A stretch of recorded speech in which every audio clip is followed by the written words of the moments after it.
dos profetas. Então ele fala, nenhum dos livros aqui, nenhum dos livros dos profetas mencionou o Pai.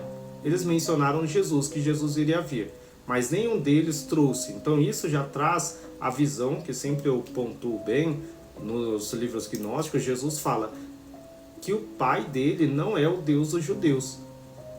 E na Bíblia também ele fala, meu pai não é o pai de vocês, vocês não são filhos de Abraão, vocês são filhos do diabo, tal. Ele fala muito isso. E aí essa ideia é isso, o pai nunca foi mencionado, só Jesus trouxe esse conceito do pai. Tanto que os judeus queriam matar ele, falavam, olha, como é que ele chama Deus de pai?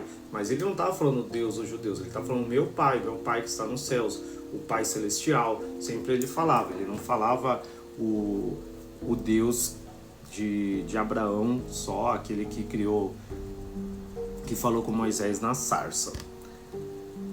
E aí vamos continuar. Porém, eles não encontraram, como não foi mencionado na geração dos profetas. Agora ele surgiu entre eles. Nele quem surgiu é o Filho do Homem, que é exaltado nos céus acima do temor dos homens da mesma essência. Então ele fala, aí nesse tempo que nós estamos vivendo, falando para Pedro, o Pai surgiu no meio deles. Mas através de quem? Através do Filho, através de Jesus. Então quando eles viam Jesus, eles viam o Pai, começaram a conhecer quem é o Pai.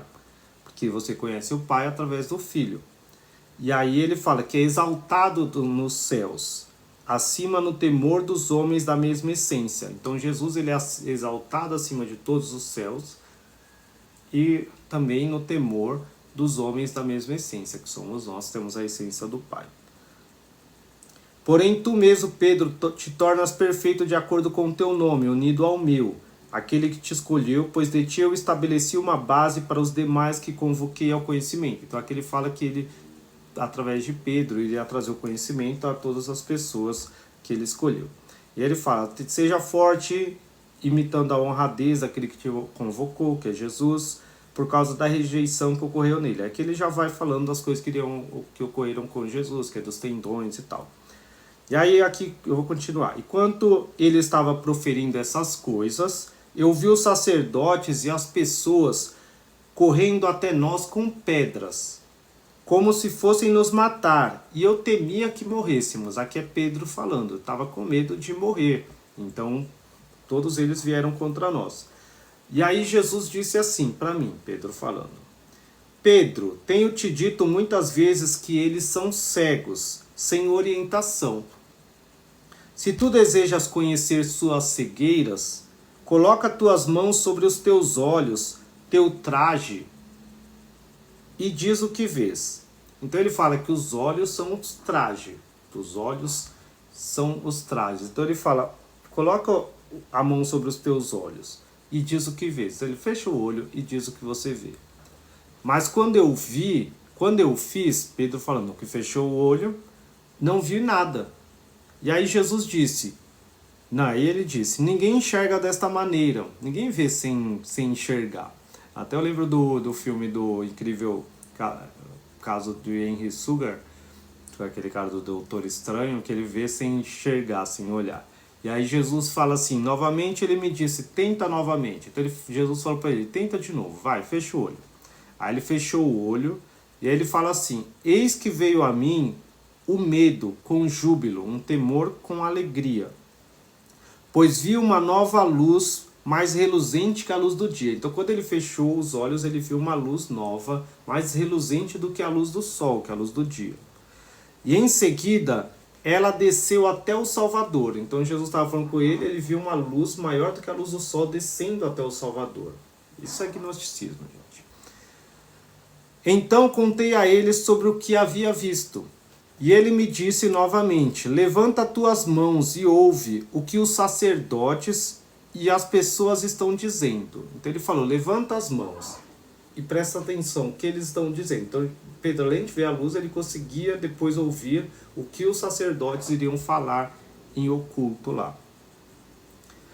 E ele fala assim, e eu ouvi os sacerdotes enquanto estavam sentados com os escribas. Então é como se ele tivesse saído do corpo, uma viagem astral, e vê lá os sacerdotes falando com os escribas lá no templo.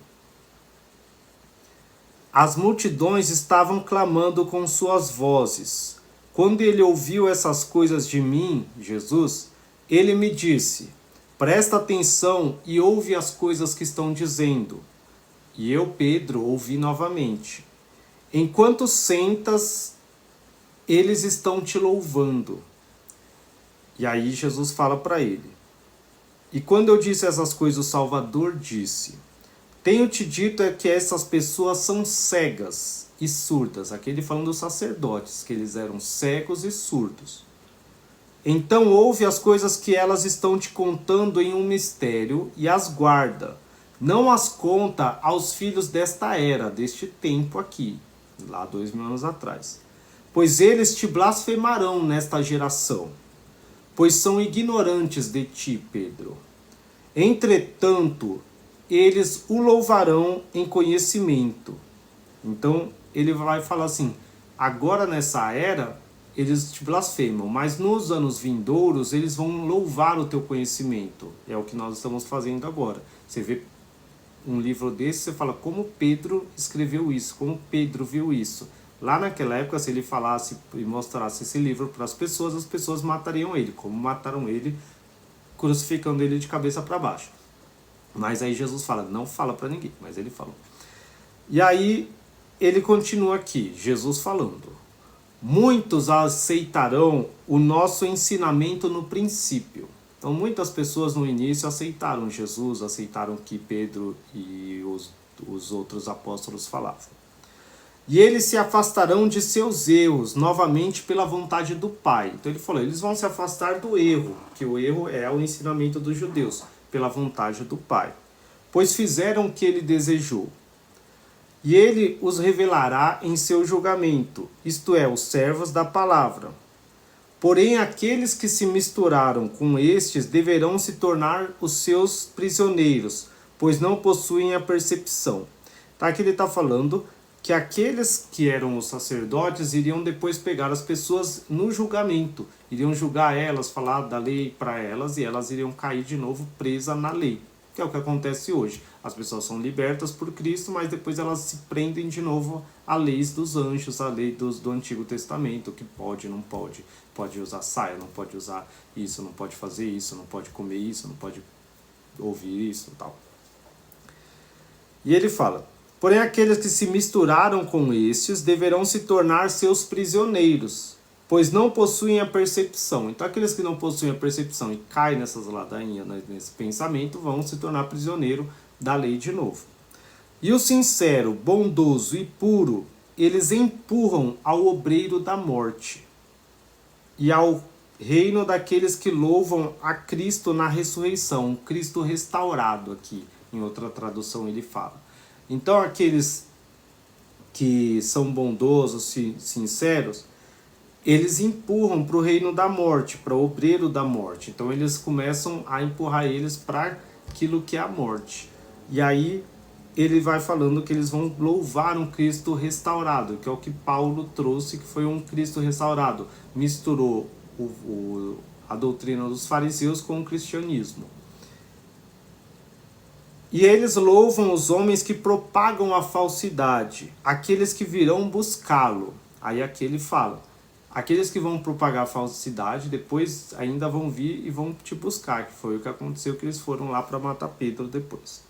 E eles abrirão os caminhos ao nome do homem morto, pensando que se tornarão puros, porém se tornarão altamente corrompidos e cairão no nome do erro e na mão do demônio, no homem astuto e no dogma emaranhado, e serão governados hereticamente.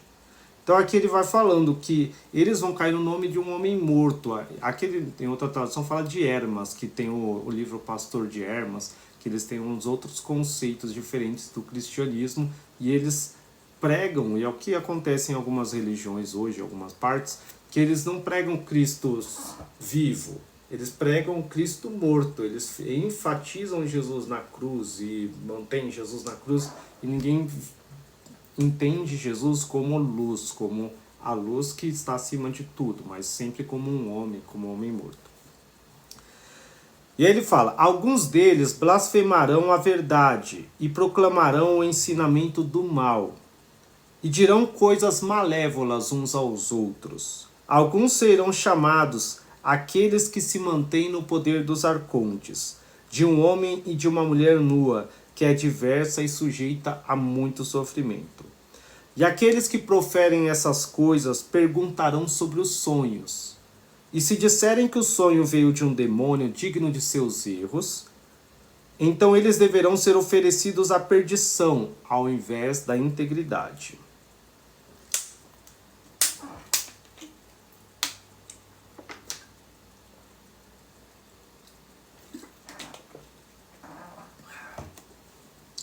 Pois o mal não produz bons frutos.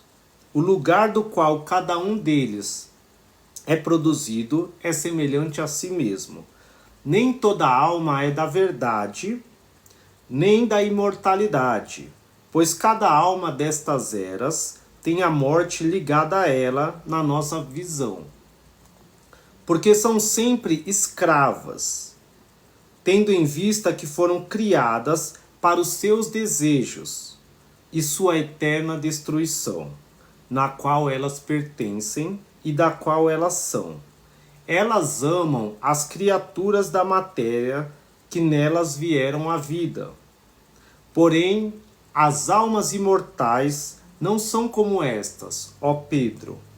Entretanto, enquanto a hora ainda não chega, a alma imortal deverá se assemelhar à mortal. Contudo, ela não deverá revelar a sua natureza, que somente ela é a imortal, e reflete sobre a imortalidade, tendo fé, desejando renunciar a essas coisas. Então aqui, esse conceito que nós temos é realmente que Jesus traz, que existem as almas mortais e as almas imortais. E aí todo mundo às vezes pergunta, quando eu posto algumas partes desse livro, eu colocar, como é que é uma alma mortal, uma alma imortal? Não dá para saber, todo mundo é igual.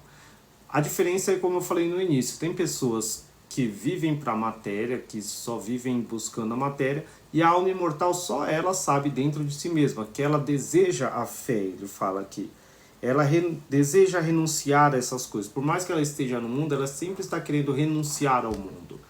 A pessoa que faz as coisas e tal, mas ela sempre está buscando sair, renunciar. Por mais que o inimigo venha trazer, tentar prender ela nas coisas, ela não fica. Agora aquela pessoa que é imortal, ela adora a criatura mortal vinda com ela à existência. Que é a pessoa que adora um cantor. Não que seja errado você gostar de um cantor ou não, mas é aquela pessoa que idolatra muito algumas coisas materiais. Um carro, um time, alguma coisa, e vive somente para aquilo e não busca o Pai, não busca a luz, não busca Jesus, a espiritualidade. Então esse é o conceito, tá? Então a ideia que é essa. E aí ele fala assim: eis que as pessoas não colhem figos de espinhos ou de árvores espinhosas, se são sábias, nem uvas de abrolhos.